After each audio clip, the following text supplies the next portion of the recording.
Dr. Yunus proposes 3-0 civilization at COP29 Climate Summit. Propaganda spread against Bangladesh, focus on elections to tackle conspiracies, says Fokru. Health advisor Nur Jahan leaves hospital while visiting victims of July uprising amid outrage.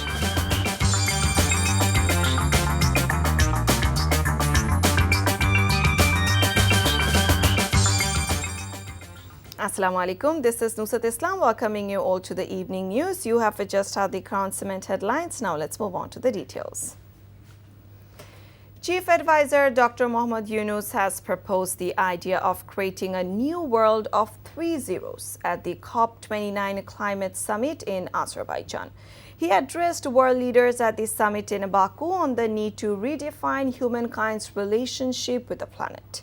In his opening speech on Wednesday, the Nobel laureate turned head of the government outlined his vision for a world made of the 3 zeros: zero net carbon emissions, zero wealth concentration, and zero unemployment. He also stated the current economic model is driven by profit maximization and limitless consumption, which is fundamentally at odds with the planet's well-being.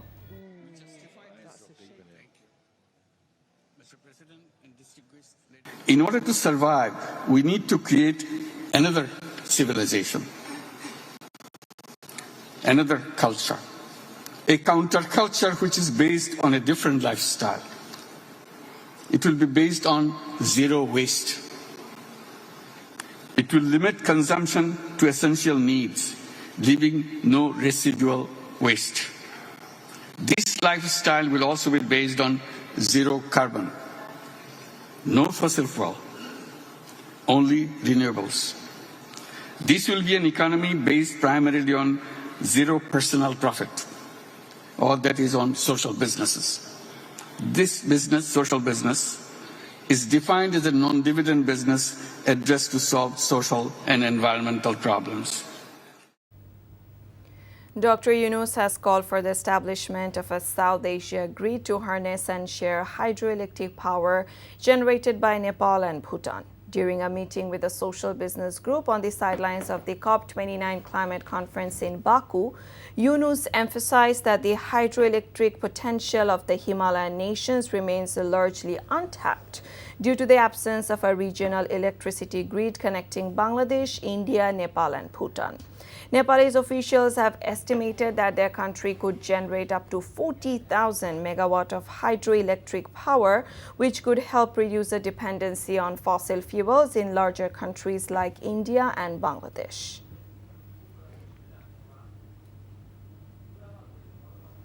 BNP Secretary General Mirza Fakhrul Islam Alamgir said the country's most urgent need is now a free, fair and acceptable election, as various conspiracies and campaigns are being orchestrated against the nation.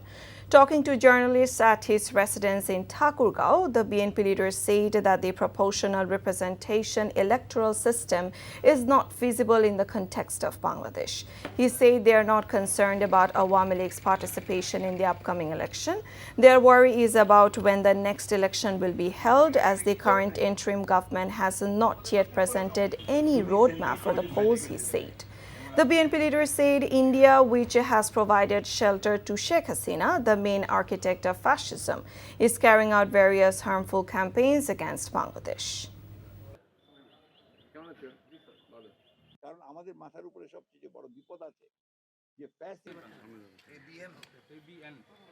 The people will decide কে রাজনীতি করবে কে করবে না, and through election নির্বাচনে যারা আপনার জনগণের কাছে খারাপ হয়ে যাবে তারা আপনার বাতিল হয়ে যাবে, অথবা পার্লামেন্ট সিদ্ধান্ত নেবে। আমি মনে করি যে কোনো রাজনৈতিক দল নিষিদ্ধ করার বিষয়টা এটা কোনো রাজনৈতিক দলের নয়, এটা জনগণের দায়িত্ব। ফ্যাসিবাদের যিনি প্রধান হোতা তিনি কিন্তু ভারতে অবস্থান করছেন, এবং ভারত কিন্তু আমাদের বিরুদ্ধে একটা প্রচারণা চালিয়ে যাচ্ছে বাংলাদেশের বিরুদ্ধে। এটা বলতে আমার কোনো দ্বিধা নেই। দেশের রাজনৈতিক সংকট মোকাবেলা, অর্থনৈতিক সংকট মোকাবেলা সবকিছুর জন্য এখন একটা নির্বাচিত সরকার, নির্বাচিত পার্লামেন্ট অত্যন্ত জরুরি। Sheikh Mujibur Rahman's honor will be restored if his party and family members apologize to the people of Bangladesh for his post-1971 mass killings, enforced disappearances, corruption, famine, and 72 constitution, which paved the way for Bakshal. Newly appointed advisor to the interim government, Mahfouz Alam, said this in a Facebook post. He said Sheikh Mujib and his daughter Sheikh Hasina faced people's wrath during their respective fascist regimes. The only difference is, unlike Hasina, Mujib was once a popular demagogue of Eastern Bengal mass. The mass followed him against Pakistani tyranny, but he became a tyrant himself after 1971. For his support and patronage to Mujibism, Bangladesh became crippled and divided after 71. For his fascist role, people didn't lament his death in 1975, reads the post. But Sheikh will enjoy the honor for his pre-71 roles if his party and family members apologize to the people of Bangladesh for Sheikh's post-71 mass killings, enforced disappearances, corruption, famine, and of course the 72 constitutions, which paved the way for Bakshal, it adds.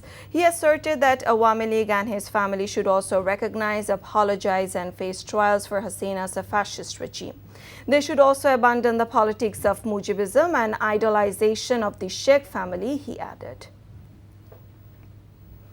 Health advisor Nurjahan Begum was forced to leave the National Institute of Traumatology and Orthopedic Rehabilitation while visiting victims of July's mass uprising amid outrage. She was accompanied by British High Commissioner to Bangladesh, Sarah Cook.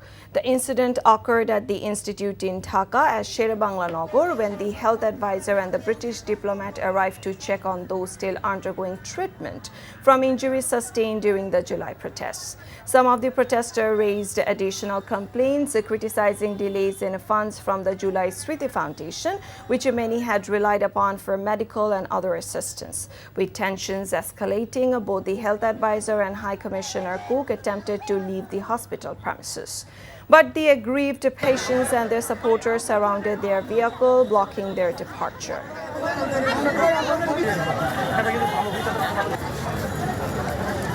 আমরা চাই আমাদের যে ভাই আছে তাদেরকে প্রত্যেকটা যেন ভালোভাবে চিকিৎসা হয়। আমাদের সকল ভাই সুচিকিৎসা নিশ্চিত করতে হবে। তুমি ওখানে এসি রুমে হাওয়া খাবা, আমার ভাইরা হসপিটালের বেডে কাটতে হবে, এটা হইতে পারে না। A group of students blocked the Rangpur-Dhaka highway, demanding the appointment of an advisor to the interim government from the Rangpur division. The procession took off from Rangpur's Lalbagh area through the modern More Road, then reached the highway. They concluded their program after an hour. At the program, some coordinators of anti-discrimination student movement from Rangpur were present. The speakers demanded qualified people to be added to the government's advisory council from the northern region. The duration of the Army's deployment to assist civil administration will be determined by the government, said General Staff Officer Colonel Intakhab Haider Khan of Army Headquarters at a press conference. In response to questions from journalists, he confirmed that the deployment, initiated under government orders, remains in place until further direction is provided.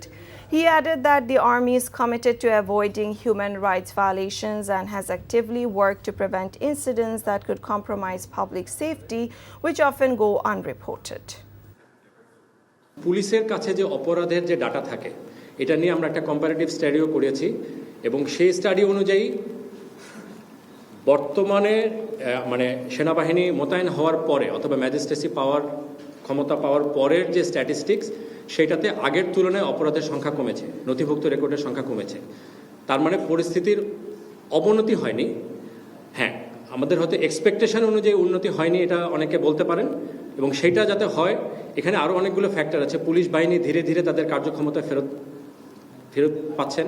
So এইগুলো হলে ইনশাল্লাহ, এবং আমাদের সেনাবাহিনী এবং অন্যান্য গোয়েন্দা সংস্থা সকলকে সম্পৃক্ত করে আমাদের প্রচেষ্টা অব্যাহত আছে এবং আমরা আশা করছি ভবিষ্যতে সিচুয়েশন আরও ভালো হবে। Two boats carrying construction materials, including cement and iron rods, were reportedly captured by Myanmar's Arakan Army while en route from Teknaf to St. Martin's Island. 6 crew members were taken with the vessels, according to boat owners. The incident took place in the Naf River estuary. Abdul Rashid, owner of one of the boats and president of the Teknaf St. Martin Service Boat Owners Association, disclosed the alleged abduction today. 2 service boats were en route to St. Martin's with cement and iron rods when they were seized at gunpoint by Arakan Army members. 6 crew members were on board. The boat owners promptly informed the BGB, Coast Guard and the local administration about the incident. International news. The United States has a call for upholding and protecting freedom of expression, peaceful assembly and association for all, including dissenting and opposition voices in Bangladesh.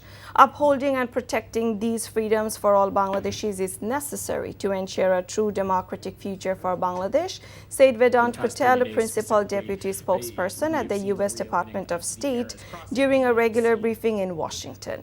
He said they routinely communicate this support to all their partners, including the interim government of Bangladesh. Patel emphasized that press freedom and media freedom are important to both the U.S. President and the U.S. Secretary of State.